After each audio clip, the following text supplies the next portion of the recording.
विवादों में रहा इजराइल और फिलिस्तीन का जो विवाद है वो फिर से गर्मा गया। इसमें किसकी ज़्यादा गलती है, इजराइल की है या फिलिस्तीन की है? इसमें हमास कौन होता है, गाजा पट्टी क्या है, वेस्टर्न बैंक जेरूसलम पे विवाद क्यों हो रहा है और इसमें कौन सही है, और भारत को किसका साथ देना चाहिए और किसका नहीं देना चाहिए, इससे भारत पर क्या असर पड़ेगा, इसको हम समझते हैं। देखिए, जो इजराइल और फिलिस्तीन है ये मिडिल ईस्ट में आते हैं। सब मिडिल ईस्ट एशिया का लास्ट हो जाता है, ये वाला एरिया हो जाता है। तो आप देख सकते हैं भारत से दूरी भी अच्छी खासी है। ये एरिया पूरी तरह से मुस्लिम कंट्रीज के बीच में है यहाँ पर, और यहाँ इजराइल है इसी के बीच में। इसको अगर पास करके हम इस एरिया को देखते हैं यहाँ से, तो आप इस तरह से देखेंगे, ये हमारा इंडिया हो गया, इंडिया से पाकिस्तान, ईरान, और उसके बाद ये वाला एरिया आ जाता है इजराइल का। इजराइल इसी में है आपका फिलिस्तीन। हालांकि पहले ये फिलिस्तीन था, उसके ऊपर इजराइल को बसाया गया। तो स्टार्टिंग से वहाँ पर जो कंट्री थी वो फिलिस्तीन थी। हालांकि वहाँ पहले से भी यहूदी लोग रहते थे, बट एक देश का कंसेप्ट उनके पास नहीं था। वो वहाँ रहते थे, बहुत कम संख्या में रहते थे। अब देखिए, ये सारे खेल के पीछे ये इंग्लैंड वाले हैं सब। ये ससुरे क्या बोलेंगे सब किसी को नहीं पता है, और हम लोग से बेहतर इनको कौन जानता है। हम लोगों के ऊपर इन्होंने 200 साल तक शासन किया है। जलियांवाला बाग से हत्याकांड से लेकर, चाहे वो फांसी देना हुआ भगत सिंह को, चाहे वो सेलुलर जेल हुआ, हम लोग इनकी पूरी तरह रहन से वाकिफ है। द्वितीय विश्व युद्ध चालू हुआ तो इन लोगों ने कुछ ऐसे सरदर्द दे गए हैं जो दुनिया में कभी खत्म नहीं होंगे। मिडिल ईस्ट में क्या किया इन लोग ने, जहां पहले फिलिस्तीन था, फिलिस्तीन को बांट दिया, कहा कि भैया इजराइल भी रहेगा और फिलिस्तीन भी रहेगा। दो देश यहाँ बना दिया, इजराइल और फिलिस्तीन। कहाँ बैठे बैठे इन लोगों ने, लंदन में बैठ गए। कोई चीज अच्छी आ रही है, तोरे बारे में बोल रहे हैं, सुनो ध्यान से। ये दो भाग में यहाँ बांट दिया, और हमेशा से ये लड़ाई होती है। और ये लड़ाई किस तरह से, आप अपने पे समझिए। हमारा अखंड भारत देश था, 1900 इनको बांटा 1948 में यहाँ पर, और हम लोग को ठीक 1 साल पहले बांटे थे, 1947 में। भारत इंडिया था और ये पाकिस्तान। तो इंडिया पाकिस्तान का विभाजन कर दिया सब, और हम लोग के बगल में एक तो बवासीर छोड़ के चला गया सब 1947 में, और अभी ये बवासीर भगंदर हो गया है। आप खुद समझिए, क्या ये लड़ाई हम लोग के बीच की जो इंडिया पाकिस्तान का इंटेंशन है, इतना मतलब बॉर्डर डिस्प्यूट रहता है, खास करके कश्मीर इशू को, टेररिस्ट आतंकवाद को लेकर, कभी सॉल्व होने वाला लगता है? नहीं लगता है। ऐसे ही इन लोगों ने यहाँ किया। अब हम लोग को इस कचड़े में पड़ना नहीं है। पहले आप समझिए कि ये लड़ाई जानबूझ के लड़ाई जा रही है, ताकि ये और अमेरिका वाले लोग हथियार बेच सके, वरना भारत पाकिस्तान में इन्हीं लोग का देन है। और अगले साल यहाँ पे देन है, देखिए IP यहाँ पे इजराइल फिलिस्तीन, और IP इंडिया पाकिस्तान। ये सब बैठ के कहाँ से हो रहा था, लंदन से। ससुरा IPL खेल दिया सभी से, बहुत होशियार है सब। तो आप पर्दे के पीछे के सीन को समझिए, चल क्या रहा है। जो अभी हो रहा है इसको मत देखिए, उसे देखिए जो नहीं दिख रहा है। अब 1948 में जो देश था ही नहीं, वहां पे आप कहिएगा कि यहाँ विभाजन होगा, यहाँ इजराइल भी रहेगा, तो बवाल होगा। तो इन अंग्रेजों ने क्या किया था, द्वितीय विश्व युद्ध के दौरान ये लोग जहां मार करते थे, वहां पर इन्होंने अपना एक मुखौटा रख दिया था, उसका नाम है UNO। आज भी ये UNO फेमस है किसी भी चीज को बर्बाद करने के लिए। 1948 का हम लोग का कश्मीर इशू अभी तक इस गधे से सॉल्व नहीं हो रहा है। इतना पागल संस्था है कि किसी चीज को ये चौपट कर देगा UNO में। तो जानबूझ के इन्होंने मुसलमानों से कहा कि चलो चलो तुमको हम UNO में ले जाते, वही फैसला करेगा। बचपन में आप कहानी सुने होंगे कि किसी ब्रेड के लिए 2 बिल्ली लड़ रही थी, तो बंदर आया उनको फैसला करने, सारा ब्रेड अपने खा लिया। तो UNO ने कहा कि देखो भैया, जो बेल्फोर डिक्लेरेशन है उसके तहत इजराइल बनेगी, और इसने एक मील आयोग को बना दिया, और इसने कहा कि देखो भैया इजराइल बन जाएगा। और इजराइल की स्थापना कर दिया 14 मई 1998 को। इस दिन इजराइल की स्थापना हो गई। जो फिलिस्तीन पूरा फिलिस्तीनियों का था, जो मतलब वहां मुस्लिम लोग रहते थे, उसको इन्होंने डिवाइड कर दिया 1948 में। और क्या कर दिया, 48% दिया फिलिस्तीन को, 48% फिलिस्तीन को दिया, 44% इजराइल को दिया। यहां पर देखिए, जबकि इजराइल का यहाँ पे उस समय तक नहीं था यहाँ पे। उसके बाद क्या किया, जेरूसलम जो राजधानी थी उसको कहा कि देखो, ना ये फिलिस्तीन की राजधानी रहेगी, ना ये इजराइल की राजधानी रहेगी, ये UNO के कंट्रोल में रहेगा। 8% का एरिया UNO के कंट्रोल में।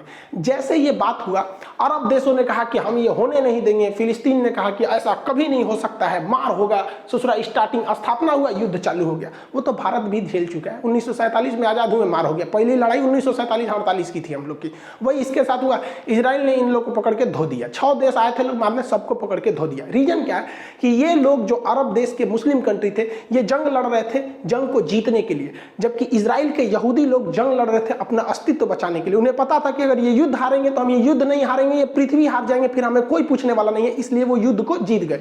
अब यहाँ पर यूएनओ को क्या मतलब बना कि जेरूशलम पर अपना कब्जा रखने का? तो इसके लिए कारण है जेरूशलम 3 धर्मों का पवित्र स्थल है। जैसे ये देखिए, ये जो इजराइल है अभी नक्शा, तो इसमें जो ग्रीन वाला एरिया दिख रहा है ये दिया गया था फिलिस्तीन को, जो व्हाइट वाला एरिया दिख रहा है वो इजराइल के पास, और जो रेड दिख रहा है वो जेरूशलम है। जेरूशलम को जूम करके देखेंगे तो इस तरह का नक्शा आता है। यहाँ 3 पवित्र धर्म रहते हैं। ईसाइयों का मान्यता है कि उनके जो ईसा मसीह का जन्म बैतलहम में हुआ था वो बैतलहम जगह जेरूशलम में है।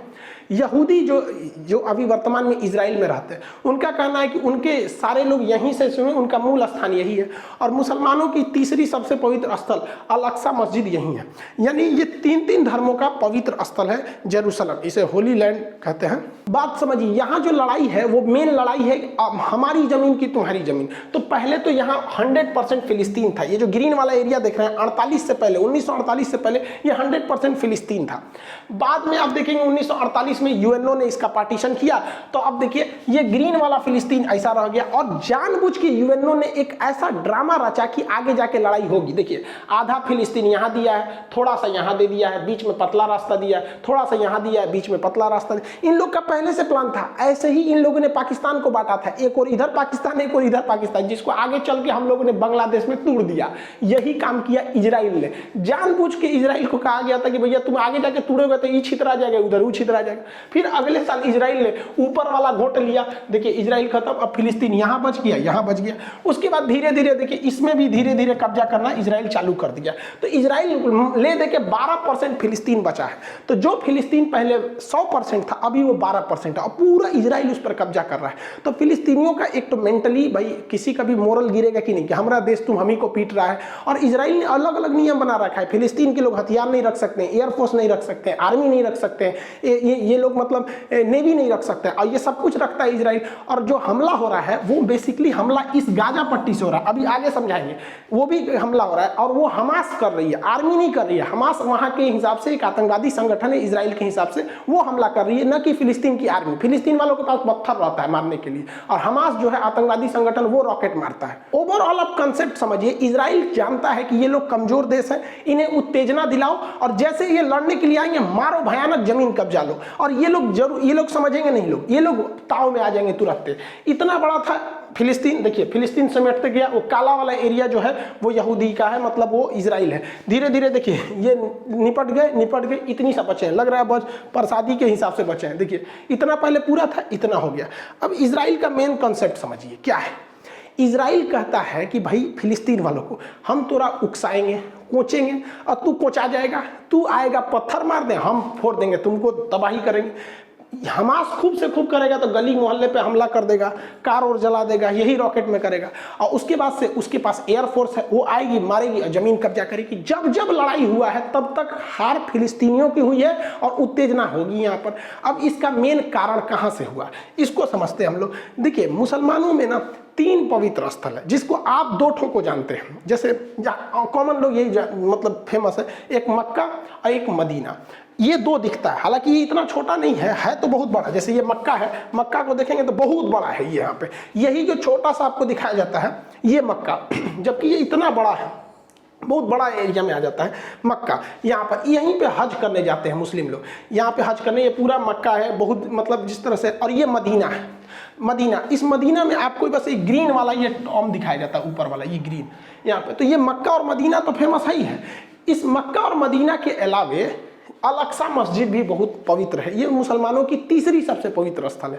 तो मक्का तो यहाँ हो गया, यहाँ पे मदीना यहाँ हो गया। तो मक्का और मदीना जो है वो सऊदी अरब में हो गया, लेकिन अल अक्सा मस्जिद जो है वो जेरूशलम में है। अब विवाद समझिए, जेरूशलम ना फिलिस्तीन का है और जेरूशलम ना ही इजराइल का है, और जेरूशलम पर अधिकार यूएनओ का है। लेकिन यूएन कठपुतली बना रहता है और इजराइल उस पर कब्जा करते हुए आगे बढ़ते रहता है। इसी यहीं पे से विवाद स्टार्ट हुआ है। लेकिन ऐसा थोड़ी होगा कि डायरेक्ट विवाद स्टार्ट हो जाएगा। कोई मंदिर में पूजा करने जाए या मस्जिद में जाए, गिरजाघर में जाए और कहे कि चलो आज बवाल करते हैं, कुछ ना कुछ पहले से मैटर होगा, वहाँ लोग इकट्ठा हुए होंगे और अचानक चालू होंगे। हुआ यहीं से है, लेकिन मैटर इसके पीछे शाहजरा का है। देखिए जो इजराइल, जो जेरूशलम जो यूएनओ के अंडर में आता है ना, उसके पास एक जगह है जिसका नाम है शाहजरा। सुप्रीम कोर्ट इजराइल की शाहजरा ने कहा कि यहाँ पे जो फिलिस्तीनी रहते हैं इनको खाली करवा दीजिए, क्योंकि यह जो जगह है वो यहूदियों का है। अब इसकी हिस्ट्री देखिए, शाहजरा को आज से लगभग 150 साल पहले यहूदियों को जब इंग्लैंड ने कहा कि हम आपको यहाँ बसाएंगे, तो वो लोग ज़मीन खरीदना चालू किए थे। वो लोग ज़मीन खरीदना चालू किए और बहुत महंगे दाम पर उन लोगों ने ज़मीन को खरीदा था इन अरब वालों से। आज जो ये अरब वाले चिल्ला रहे हैं ना, ये बहुत ज़्यादा पैसे लेकर फिलिस्तीनियों से, उनसे यहूदियों से ज़मीन बेचा था। और वो ज़मीन बेचते ये लोग खरीदे थे इस ज़मीन को, इनके पास प्रॉपर पेपर है और इन लोगों ने ही बेचा था। अब सुप्रीम कोर्ट ने कहा कि भैया 150 साल पहले ये शाहजरा की जो ज़मीन थी वो इजराइल वालों ने खरीदी थी, इसलिए जो यहाँ पर मकान फिलिस्तीन वालों ने बनाया है ना, लगभग 500 मकान, उस पर जेसीबी चलवा के तुड़वा दो। सुप्रीम कोर्ट ने ऑर्डर दे दिया कि नहीं, इसको तोड़ा जाए और वहाँ से तोड़ा, मतलब तुराई खाली चालू हो गया कि भैया यहाँ से इन लोग को भगाया जाए। अब इसी का बवाल था कि भाई आप पुराना मैटर क्यों खोल रहे हैं, 150 साल पहले क्या था उस तरह से। जो लोग फिलिस्तीन का समर्थन करते हैं वो कहते हैं कि जो 150 साल पुराना मैटर है उसको लाओगे, उस हिसाब से तो बहुत से लोग इधर से उधर हो जाएंगे। लेकिन वही लोग क्या कहते हैं, तुर्की का वो लोग विरोध नहीं करते हैं, क्योंकि तुर्की में एक बहुत बड़े राजा थे उस समय का, सुल्तान अल फतेह। इन्होंने क्या किया भैया कि तुर्की का जो हाजिया सोफिया जो मस्जिद है, पहले वो तो चर्च था, उस चर्च को इन्होंने खरीद लिया। चर्च को खरीद लिया, यहाँ पे हाया सोफिया को पैसे में खरीद लिया था इन्होंने। और उसके बाद जब द्वितीय विश्व युद्ध हुआ तो अंग्रेजों ने कहा कि देखो भैया, इसकी पुरानी हिस्ट्री तो ये चर्च थी, बाद में इन्होंने खरीद के मस्जिद बना दिया, एक काम करो ये झमेले से हटा दो, इसको म्यूजियम बना दो। तो द्वितीय विश्व युद्ध के बाद उसको म्यूजियम बना दिया गया। लेकिन भाई साहब ये तैयबुल अर्दोगान आए, कहे कि ना म्यूजियम कैसे, 400 साल पहले हम लोगों ने खरीदा था, इसलिए यहाँ मस्जिद होनी चाहिए। भाई साहब यहाँ पे लोगों ने तर्क दिया कि भाई हम खरीदे थे तो हमारा अधिकार है। तो भाई साहब यहाँ भी जरा ध्यान दीजिए, यहाँ भी वही वाला कंसेप्ट लगा है। आप 400 साल पहले चर्च को खरीदे थे और आप कहते हैं कि फिर से ये चर्च नहीं मस्जिद होना चाहिए क्योंकि हमने खरीद लिया है। तो इजराइल भी यही कह रहा है कि भैया 100 साल पहले हम लोगों ने इसको हायर रेट पे देके तुम अरब वालों से ही खरीदा था, इन्हीं लोगों से खरीदा था, ये लोग बेच बेच के पैसा में कमा लिए थे, तो कहता है कि वापस दो यहाँ पे। तो ये कन्फ्लिक्ट का मेन मैटर था शाहजरा। शाहजरा से ही थोड़ी सी दूरी पर है अल अक्सा मस्जिद। फ्राइडे की नमाज पढ़ने रमजान में लोग जब वहाँ इकट्ठा हुए थे तो वहाँ पर इन लोग को पता था, इजरायली खुफिया एजेंसी को, कि शाहजरा को जब खाली कराया जा रहा है तो वहाँ पे कुछ विवाद होगा। तो इन लोगों ने सिक्योरिटी को वहाँ पे अपने सिक्योरिटी गार्ड्स को लगा दिए थे और इनमें तू मैं हूँ बगझग हुआ। अब यहाँ से भी पत्थर चले, उधर से भी चला और इसमें भीषण रूप ले लिया यहाँ पर। और सिक्योरिटी वाले लोग ऐसे ही मस्जिद के अंदर घुस गए जिसका पूरी दुनिया में विरोध होने लगा। अब वहाँ पर कुछ लोग जो थे वो पत्थर होता, ये सबके पास पत्थरे रहता है, दूसरा तो कुछ रहता नहीं। आई लोग भाई पूरा बुलेट प्रूफ बन के तैयार से गया था, ये मार दिया, ग्रेनेड बम विस्फोट धड़ाम धड़ाम उड़ गया। आप लोगों ने वीडियोज वगैरह तो बहुत देखे होंगे। अब यहाँ पर बहुत दहशत फैल गया यहाँ पर इस एरिया में। अब कभी भी इजराइल ही भारी पड़ेगा। जिन आप कितना चिल्ला लीजिएगा, इन सेना के आगे आम आदमी नहीं टिकेगा। और इस घटना के बाद जो यहाँ पर घटना हुई, बेंजामिन नेतन्याहू पूरी तरह घिर गए। अब यहाँ इजराइल डबल संकट से जूझ रहा है। देखिए इजराइल पर इंटरनेशनल दबाव इतना ज्यादा आने लगा। यूएनओ ने दबाव बनाया कि वो भैया वो एरिया मेरे अंडर में आता है, तुम काहे वहां घुस गया है। भारत ने भी इवन की न्यूट्रल रहते हुए कहा कि इजराइल को यथास्थिति बना के रखनी चाहिए। अब पूरी तरह से इंटरनेशनल बवाल वहां हो गया। और इस घटना के बाद इजराइल में भी लगभग 14% आबादी मुस्लिम की। इजराइल की आबादी मुश्किल से 1 करोड़ है, 1 करोड़ से भी कम है यहाँ पे, जिसमें आपका 16 से 17 लाख, 1 करोड़ में 16 से 17 लाख उसमें मुस्लिम भी रहते हैं। अब वो लोग भी विरोध करने लगे हैं क्योंकि ये मैटर राजनीतिक न होकर धार्मिक स्थान को लेकर था, इसलिए विरोध होने लगा वहां पे। अब इजराइल अंदर में भी समस्या को झेल रहा है कि वहां भी बड़े पैमाने पे विरोध, मार काट, दंगे हो गए अंदर वहां पे भी। तो अंदर भी झेल रहा है और बाहर भी झेल रहा है। दूसरा कि अभी इजराइल में फुल टू सरकार नहीं है। बेंजामिन नेतन्याहू भी अभी वहां चुनाव के मतलब रोके गए हैं, ये फुल टू नहीं है वहां पर चुनाव को लेकर, क्योंकि कोरोना वगैरह को लेकर काफी राजनीतिक संकट थी। अब भारत इसमें क्या कर सकता है, पूरी दुनिया मतलब इसका विरोध कर रही है। अब इसमें एंट्री होती है हमास की। इजराइल का एक पुराना धर्रा रखा है, बस हम हर बात में उलझाते रहो, थोड़ी थोड़ी जमीन कब्जाते रहो, ऐसे ऐसे कब्जाते रहो। 1948 में लड़ाई हुआ, जगह कब्जा कर लिया, 56 में लड़ाई हुआ फिर कब्जा कर लिया, 67 में लड़ाई हुआ और कब्जा कर लिया, 73 में हुआ और कब्जा किया, 82 में हुआ और कब्जा कर लिया। अभी तक इन लोग को समझ में नहीं आ रहा है कि नहीं हट पाएंगे उनसे। आराम से जब नहीं हट पाओ किसी से तो नरम दल का रास्ता अपना दो, लेकिन ना, अभी भी लोग मारे करेंगे लोग।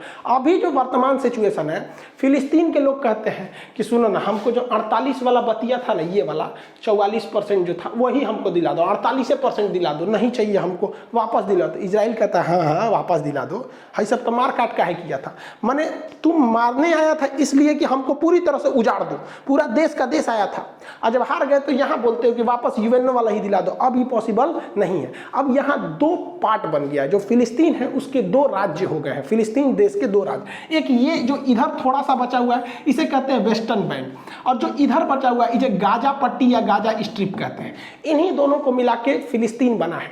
अब इजराइल इनको प्लानिंग में है कि यहाँ से भी निपटा के फाइल निपटा दिया जाए। अब इसमें समझिए कि जो वेस्टर्न बैंक है ये अरब समर्थित है, यहाँ पर अरब ये वगैरह वगैरह देशों का यहाँ समर्थन है। ये लोग नरम दल वाले हैं, शांति से प्रोटेस्ट करते हैं और कहते हैं कि भैया हमारा अधिकार रहना चाहिए क्योंकि हमारे पूर्वज यही हैं, एक तरह से तो देश हमारा ही था। यहाँ आप शांति देखेंगे, यहाँ मारधार नहीं होता है, यहाँ पे अगर प्रोटेस्ट भी होगा तो डेमोक्रेटिक तरीके से नॉर्मल होगा। लेकिन गाजा से मिसाइल चलने लगती है। इवन जो शाहजरा वाला एरिया है वो यहाँ है, जेरूसलम वाला एरिया यहाँ है, लेकिन जो रॉकेट दागे जा रहे हैं वो गाजा से दागे जा रहे हैं, यहाँ से दागे जा रहे हैं। अब ये गाजा में ऐसा क्या है, तो गाजा में ईरान का समर्थन है और इसमें अरब का समर्थन है। गाजा में एक हमास नामक संगठन है, ये हमास ये कहता है कि इजराइल जो है वो हमेशा जुल्म करता है, बम मारता है, तो इसका मतलब ये नहीं कि तुम कब्जा करते जाओगे हम चुपचाप रहेंगे, हम भी मारेंगे तुमको। अब ये लोग क्या करते हैं, रॉकेट से हमला करते हैं। इनके पास बहुत तगड़ा रॉकेट नहीं होता है, 3 लाख का आता है एक कासम रॉकेट, ये बहुत हैवी पावर का नहीं होता, देखने में नहीं लग रहा है ये क्या करेगा, इतने खेत में लगा के मार देते हैं। लेकिन हाँ, ये एक पब्लिक के लिए बहुत खतरा है, किसी देश के लिए नहीं, बट पब्लिक वाले एरिया में गिर जाएगा तो तबाही मचा देता है। ये कासम रॉकेट जो है ये लगातार मारते हैं सब, और ये एक दूगो नहीं मारता है, एक के बार मारेगा सो 200, 400, 500, अब तक के लोग से 1500 मार चुका है लोग रॉकेट एक हफ्ता में धड़ाधड़। इसको ट्रांसपोर्ट करने में कुछ जाता नहीं, लगाओ पलिता मार दो यहाँ से। इनमें कोई टारगेट फिक्स नहीं रहता है, गिरे जहाँ गिरे मन गिरो वहाँ पर। अब इनका इन लोगों ने बड़ा रेंज भी बना लिया है कासम रॉकेट का। पहले इजराइल का थोड़ा सा एरिया आता था, अभी धीरे धीरे इन लोगों ने पूरे एरिया को कब्जा कर लिया, इस कासिम रॉकेट के अंदर में आ गया, तेल अवीव तक हमला कर दिया है वहां से। इस बार हमास ने इजराइल को ज्यादा क्षति पहुंचाया पिछली बार के तुलना में। अब आप कहेंगे कि गाजा के पास ये रॉकेट आ कैसे जाता है, क्योंकि गाजा का जो एरिया है अगर आप ध्यान से देखेंगे तो ये गाजा का एरिया आप इधर देखेंगे तो इधर से इजराइल से घिरा हुआ है, इधर से समुद्र से घिरा हुआ है, तो समुद्र में इजराइल की नौसेना रहती, इधर थल सेना रहती, ऊपर वायु सेना रहती, आ कैसे गया। तो ये एरिया थोड़ा सा मिस्र का एरिया लगता है, यहाँ मिस्र का, तो मिस्र के रास्ते ये पहुंच जाते हैं, जिसमें हमारे ओबामा साहब ने बड़ा भारी रोल निभाया था मिस्र तक पहुंचने में। देखिए ये मिस्र देश है, मिस्र का ये सिनाई प्रायद्वीप है, ये गाजा से सटता है। तो जब बराक ओबामा थे ना, तो इनको मिडिल ईस्ट में हीरो बनने का शौक था। इन्होंने ईरान से समझौता किया था और P+ करके, आप लोग 2013 में अगर होंगे तो 13 वाला को अगर करंट अफेयर को देखेंगे तो वहाँ ध्यान में होगा। तो इनका संबंध इन दोनों से बहुत अच्छा था, क्योंकि इन्हीं के समय यहाँ पे ओसामा बिन लादेन मारा गया था और इन लोगों ने अमेरिका को पाकिस्तान को क्लीन चिट दे दिया था, कि पाकिस्तान को तो पता ही नहीं था क्लीन चिट है, उसको नहीं पता था यहाँ पर। अब भाई साहब ईरान को जब परमिट मिला तो ये ईरान यहाँ से इसी कासिम रॉकेट को ये सिनाई प्रायद्वीप के माध्यम से यहाँ ठुसवा दिया, सुरंग बना पहुंचा दिया हजारों की संख्या में, इवन की वहाँ फैक्ट्री लगवा दिया, और यही रॉकेट आज इजराइल में तबाही मचाते हैं। इसलिए हमको आपको इस मचमच में पड़ने की जरूरत नहीं भाई साहब, ये लोग खुदे पहुंचे हुए फकीर है। ये लोग हमेशा चाहते हैं लड़ाई हो, क्योंकि लड़ाई ना होगा तो इनका हथियार नहीं दिखेगा, क्योंकि अगर अंधेरा ना हो तो टॉर्च का बिजनेस ही खत्म हो जाएगा। हालांकि इजराइल की एक मिसाइल डिफेंस सिस्टम है जिसका नाम है आयरन डोम, ये छोटे दूर में किसी भी मिसाइल को मार के गिरा देती है। अब वहां से ये लोग कितना भी रॉकेट मारे, उसका 90% रॉकेट को ये मार के गिरा देते हैं। तो अक्सर आप सुनते होंगे कि 1200 मिसाइल दाग दिया गया, कई आदमी मारा, तो कभी 1, कभी 2, कभी 3 ऐसा होगा। आप खुद सोचिए, भारत अगर चाइना या पाकिस्तान पे 1200 मिसाइल मारेगा तो एक आदमी कई गो शहर चल जाएगा यहाँ पे। तो पहला कि इनका रॉकेट छोटा होता है, हमास वालों का, ये लोग डिफेंस कर लेते हैं। कभी कभी क्या होता है, हमास भी इस चीज को पकड़ लिया है, वो जानता है कि इसका रडार जो है ये कितने रॉकेट को पकड़ेगा, आप कितना मारेंगे, क्षमते भरना, तो ये लोग एक ही साथ 200, 250, 300, 400 पूरा दाग देता है। अब उसमें कंफ्यूजन कंफ्यूज हो जाता है, मारते मारते 2-4 शहर पे गिर ही जाता है यहाँ पर। तो इन लोग को थोड़ा इकोनॉमिकल लॉस होता है, लेकिन इन लोग के पास ये करोड़पति है भैया, इनके लिए 30 लाख उतना मायने नहीं रखता है जितना उन लोग के लिए 3 लाख मायने रखता है, क्योंकि उनको रमजान में रोजा खोलने के लिए भी जो खाना दिया जा रहा है ना, वो यूएई और यूएन के थ्रू आ रहा है वहां पे पैसा, तो खाए को नहीं है उन लोग के लिए 3 लाख बहुत हो जाता है। जनरली लोगों को लगता है कि ये दुश्मन की मिसाइल है और इस तरह मिसाइल आके मारती होगी, ये तरीका गलत है। मिसाइल ऐसे नहीं इंटरसेप्ट करती है, बल्कि उसके बगल से गुजर के और उसके बाद खुद को, जैसे ये बगल से गुजरेगा ये खुद को फाड़ लेता है यहाँ पर। इसको नेक्स्ट क्लास में बता देंगे कि आयरन डोम काम कैसे करता है। ओवरऑल जब भी लड़ाई हुआ है तो हमास जो है वो उधर से वो फायरिंग करता है और इजराइल फायर इधर से करता है। अब चूंकि फिलिस्तीन के पास अपनी आर्मी नहीं है, उनके पास ना नेवी है, ना एयरफोर्स है, ना कुछ है, तो वो लोग कुछ नहीं कर सकते। या तो हमास नामक आतंकवादी संगठन के थ्रू ये लोग मारेंगे, आम जनता के पास केवल पत्थर है, लाठी है, इसके सिवा वहां पर कुछ नहीं है। और इजराइल के पास बहुत हैवी पावर है यहाँ पर। अब देखिए यहाँ पर ये हमास के रॉकेट आके यहाँ गिरे हैं, जिससे इजराइल को काफी क्षति पहुंचा और इजराइल में लगभग 7 लोगों की मौत हो गई है। इसमें एक भारतीय नर्स भी थी। भैया इनकी क्या गलती थी जो मार दिया? कम से कम आके एक बार माफी तो मांग लेते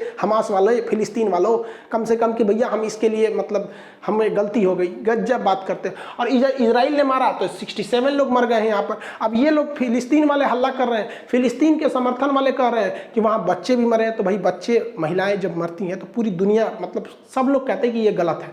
लेकिन समझिए यहाँ मेन, इजराइल बार बार उकसाएगा, आपके पास ताकत नहीं है, आप नहीं लड़ पाएंगे। ये रॉकेट से, पत्थर से, लाठी से इजराइल को नहीं हराया जा सकता। अब इजराइल के साथ गलत क्या हो जाता है, इस इजराइल के जितने हथियार हैं बहुत पावरफुल है, तगड़े हैं, एयरफोर्स से। अब उसमें हमला करेगा तो ऐसा नहीं है कि केवल आतंकवादी मारे जाएंगे, सिविलियन भी मारे जाएंगे, जो गलत हो जाता है। दुनिया के किसी भी इंसान को तकलीफ तब होती है जब युद्ध में मासूम, मतलब छोटे बच्चे मर जाते हैं। अब ये छोटे छोटे बच्चे के ना थोड़ा सा दया लगने लगता है। लेकिन आप देखिएगा भारत पाकिस्तान के बीच में युद्ध हुआ, कम से कम ये तो नहीं हुआ कि भाई हमारी सेना वहां जाके छोटे बच्चे को मारी हो, या फिर वो बॉर्डर एरिया पे कभी क्रॉस फायरिंग में ऐसा हो जाता है, वो अलग बात है। या फिर वहां के आतंकवादियों को हम लोग से कुछ ज्यादा ही प्यार है, ताज होटल में फोड़ के चले जाते हैं। अदरवाइज जब सेना में ऐसा होता है तो ये चीज तो ध्यान में रखा जाता है। बट इजराइल के साथ ये सिनेरियो पूरा अलग है। वहां इतनी ज्यादा आबादी है, एकदम घना, इतना तो छोटा है ही है, तो वहां ऐसा नहीं है कि भारत की तरह की बॉर्डर से बहुत दूर लोग रहते हैं।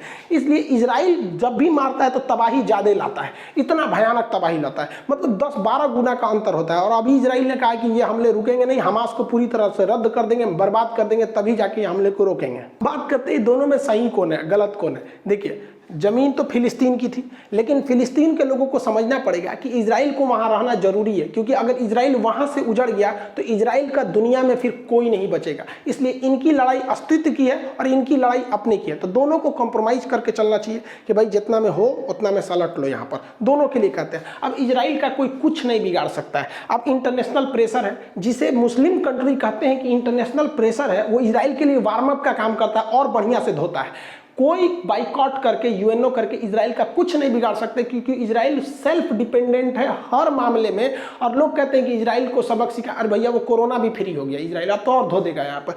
दूसरा, यूएई और बहरीन इजराइल को थोड़ा मान्यता दे रहे थे, अब थोड़ा सा उन लोग पे डिपेंड आएगा, क्योंकि ये इजराइल के फेवर में जा रहे थे, अब थोड़ा सा हट जाएंगे। यूएनओ कुछ नहीं कर सकता है, और पता है इजराइल को कि ये कितना भी जुल्म कर ले, कितना भी मार दे, ये कुछ नहीं कर सकते, क्योंकि यूएनओ में जाएंगे तो अमेरिका, ब्रिटेन, फ्रांस सब तो इजराइल का साथ देंगे, वो लोग तुरंत वीटो कर देंगे और इजराइल पर कोई भी प्रतिबंध नहीं लग पाएगा। अब यहाँ पर अभी भी वर्तमान में इजराइल में कोई लीडर नहीं है, इस वजह से यहाँ पर थोड़ा सा चुनाव का मैटर है, तो थोड़ा सा क्राइसिस देखी जा रही है।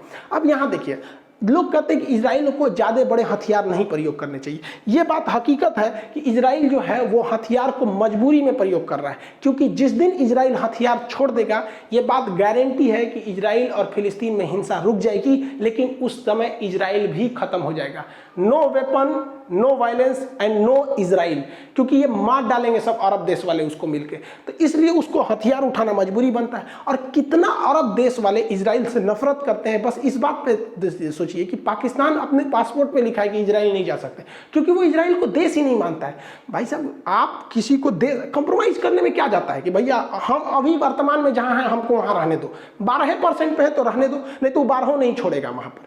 तो इजराइल का कोई कुछ नहीं बिगाड़ सकता है यहाँ पर। अब रही बात फिलिस्तीन की, तो इनके पास हथियार के नाम पे क्या है? पत्थर है, लाठी है, इसके सिवा तो इनके पास ऑफिशियली कुछ नहीं है। जो है वो हमास नामक आतंकवादी संगठन को है, जो खुल के कोई हथियार भी नहीं खरीद सकता है, छुपके से ओबामा साहब की मदद से वो इजराइल तक पहुंचाया जा रहा है। तो भैया जो अमेरिका कहता है कि इजराइल के साथ है, वही ससुरा रास्ता दे रहा है हमास को हथियार ले जाने का, तो हम लोग काहे लिए मच मच में पड़ने वाले हैं। दूसरा, इजराइल हमेशा उत्तेजित करता है। यासर अराफात थे, इनको तो फिर पोलोनियम देके मरवाइए दिया वहां पे फिलिस्तीन। ये हमेशा उत्तेजित करेगा और ये उत्तेजना में मारे जाएंगे और अब तक मारे जा रहे हैं, इनका कोई नहीं है। ये बात हकीकत है कि वर्तमान में जो इजराइल है वो फिलिस्तीनियों पे जुल्म कर रहा है, जो बात है, क्योंकि भाई हथियार उसके पास है। लेकिन दुनिया में अगर सबसे ज्यादा कहीं जुल्म हुआ है तो वो यहूदियों पर हुआ है। सेकेंड वर्ल्ड वॉर में उन्हें कमरा में बंद करके, लॉक करके अंदर जहरीली गैस डाल दी जाती, जानवर से बुरा वक्त सलूक हुआ था।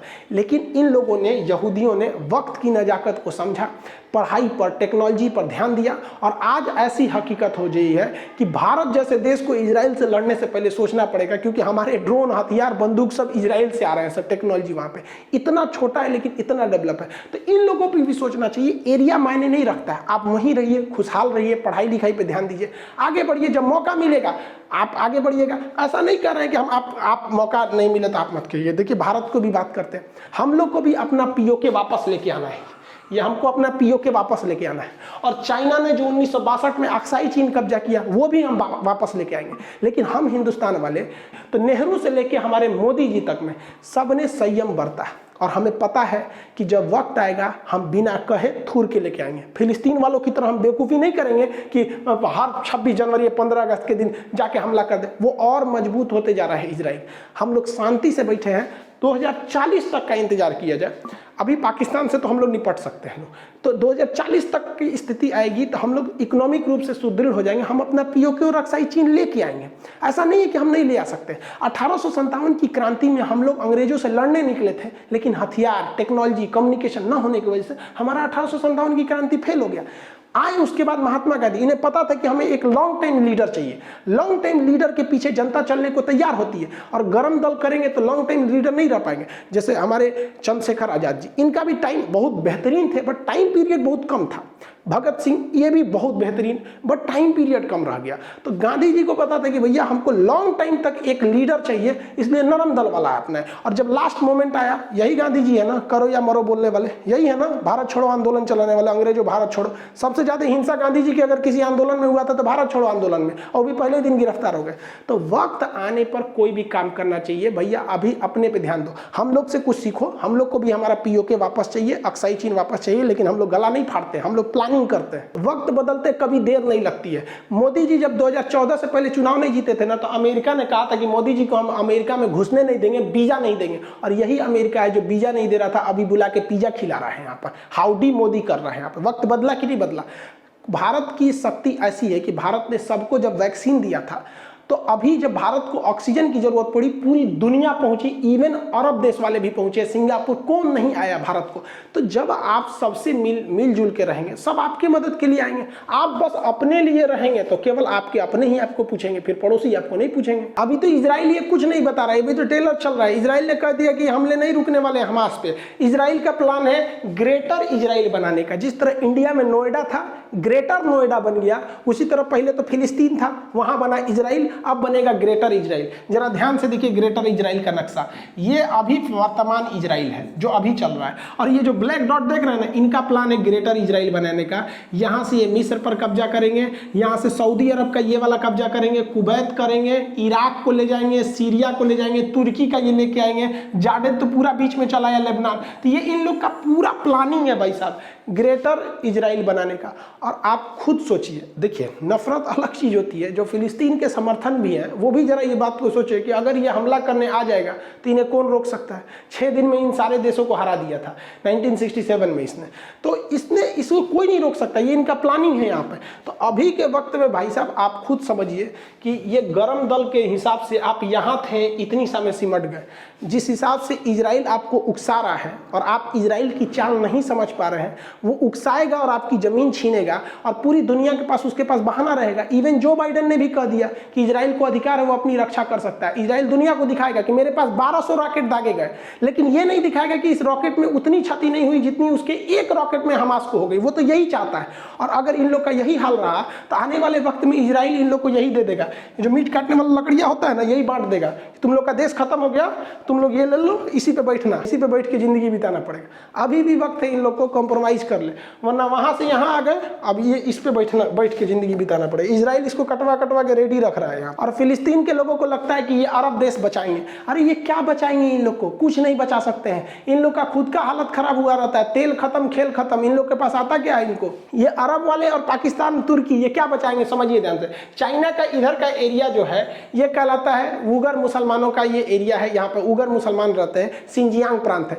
यहाँ पर चाइना कहता है कि मुसलमान को कुरान उतना ही पढ़ना है जितना हम बताएंगे। यहाँ महिलाएं अगर कपड़ा पहन लेती हैं पूरा, तो उसको 20 सड़क पर उसके कपड़े काट दिए जाते हैं कि घुटना से ऊपर कपड़ा रहना चाहिए। कोई अरब देश आवाज नहीं उठा सकता है। वहाँ किसी भी लड़की को उठा के लेके चल जाते हैं। ऑनलाइन किसी को चाहिए ऑनलाइन लेके चल जाओ इन लोग को। जिस तरह से जोमेटो इस सब पे ऑर्डर होता है ना, वैसे यहाँ ये लोग ऑनलाइन उठा के लेके चल जाता है मजदूरों को, लड़कियों को। ऐसे कोई नहीं बोल सकता, आज तक कोई आवाज नहीं उठा सकता है।